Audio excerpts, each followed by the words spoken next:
Hey, what's up, everybody? Good morning, good evening, good afternoon. Today, I'm just going to quickly show you guys my graphic settings for optimal performance and what a couple things will do or not do. So what you'll notice is I'm 2560 1440 and I'm running zero perspective correction.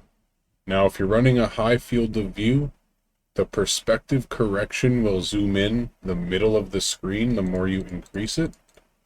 And it'll make it so the field of view on the sides of your screen is super high, but in the middle it's not as high. So you can still have a sense of speed, but still accurately display how big things are in front of you. I'm not using VSync because the game does have its ups and downs, and if you have VSync on and you're not cranking high performance above your monitor's refresh, when it dips under, it will stutter. And frame limiter, we keep that off as well. I'm trying to run everything without inducing any input latency. So we're not using VSync, we're not using frame limiters, and we're not using frame generation. We're avoiding all of the input lag. So here's where things get interesting for me. In order to get pretty much 170 FPS consistently, sometimes down to 130, 140, whatever it might be, this is what I run. So sharpness is up to you how sharp or not you like the game to look. Motion blur, I'm running off. I've got anti-aliasing on DLSS with an 85% resolution scale. This is one of the only games I play where I go under 100% resolution scale. Because on this game with the 3D laser scan tracks and cars, when you add in higher resolution, this really does impact your performance almost the most out of anything, honestly. It's absolutely crazy how much this impacts your performance on this game. The next thing, frame generation off, and I have DLSS sharpness as off as well. I have dynamic reflections quality off. This is basically going to be ray tracing your car reflections, so I take it off. Screen space reflections, I'm almost always on interior or hood cam, so we leave that to medium. The textures look good enough on high, I don't need to put it to ultra. Anti-aliasing also looks good enough on high, I don't need it ultra. Shadows is on high, clouds is on high, characters on low.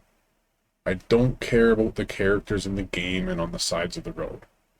The post-process quality I have on high. I could honestly do medium or low because I'm not really seeing post-processing while in the car as much, or in hood cam as much either. The foliage quality I like to keep on high. That's going to be like your trees and bushes and stuff like that having really good quality. But the grass density I run on medium. And part of the reason for running medium for grass density is because it will remove some of the grass and bush on the sides of the track. So when you're running on medium, you can actually see a little more of the track limits without having to guess what might be underneath the bushes or anything. So, for example, if you're taking like a 2 or 3 and it tells you to cut, if you have your grass density on low or medium, you'll be able to clearly see that cut more than on high. So that's why I do that.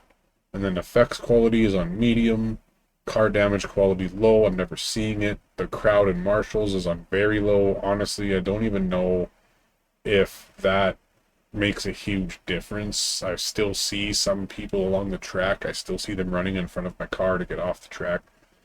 Interactive elements. So, for example, when you're coming into a hairpin or a chicane and you have the objects on the side of the road, like the little red and yellow flags that are sticking out of the ground, or, for example, the signs that you can tap, if you have this on a higher quality, you will see the better, clearer, and they will load into the game sooner. And the car's LCD display, honestly, I keep it on low because I'm not really ever looking at the LCD display. And with these settings, with my PC specs, I get a consistent, really high performance, which I will just show you real quick, although I don't know my exact FPS. But let's just say we're starting here, and we were going to drive this car with these exact settings, and we're just going to see how it boots up and how it works. Again, there's no game audio because this isn't about game audio. This is about getting some performance out of the game. So you'll see here, if we go to start session, we'll just skip this.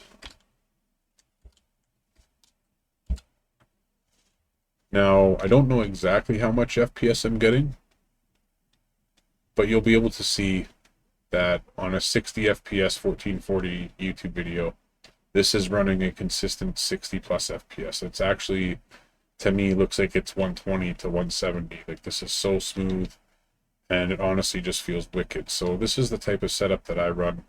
And as you can see, the game still looks really good. It doesn't look like it's on medium and low and high. It looks like it's on top quality settings, right? So that's just what I wanted to go through with you guys, right? And the other thing as well that's going to affect your performance, whether you guys know it or not, is the field of view. So if you increase your field of view a whole bunch, what you'll have is a way higher sense of speed, but you're going to have objects on the sides, you're going to have more out your windows, you're going to actually be rendering more of this high detail while playing the game. So when you have a higher field of view, you definitely will lose a bit of performance. It's just a normal thing. And now that I'm playing again on this high field of view, I don't see how I could not anymore. I'm going to have to keep it on this high field of view and just deal with any little stutters that might come from it, because this sense of speed is way better than what I was just playing with. This is so much better than that lower sense of speed. And again, just showing you guys that the game is not stuttering and we are getting really good performance. But again, I do want to show off just one more time that when we do decrease that field of view a little bit, you can see that the game does look like it is ultimately a lot more smooth. And if you have any issues with hood camera, right, so if you go to the hood camera, and if you're driving in hood camera and you're noticing that the game doesn't feel as smooth, or it feels like it's stuttering a little bit, or you're getting some artifacting, the whole reason for that is the camera customization. You can't do anything in this camera. You can't adjust anything, right? Whereas if you go to the other cameras, I'll just show you, you can adjust everything. So on the hood camera, if you're getting shaking and stuff like that, and it looks like it's stuttering, it's not because it is, it's because they comes with predetermined values for how much your camera will actually move, and there's nothing you can do about it. So like, for example, my camera's shaking a lot. When I whip into corners, you can see the tilt on the screen. You know, you can see all these camera effects, and I can pick how strong or weak I want them. But in that hood camera, there's nothing you can do about it, right? So even in the third person, you can see how good the game is running. Like, it's running indefinitely better on my stream and on my video than it is for a lot of other people that I'm watching play the game. And it's just because of the settings, right? So I wanted to go over that with you guys and just get everything cleared up there. And again, when you do go to the video settings, I'll just show you again, guys. Like, I'm not playing on high ultra settings. We're on medium, high, low, with way less than 100% render resolution. But just watch. Let's say I go like that, right? And now we want to go high. We want to go high, maybe ultra textures, better anti-aliasing, better clouds. Let's just go ahead and crank it up a little bit, right? And you're gonna see what happens here. Immediately you will notice a difference in my performance of the game.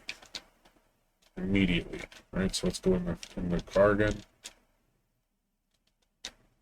And now you can see the game is not 100% completely smooth all the time.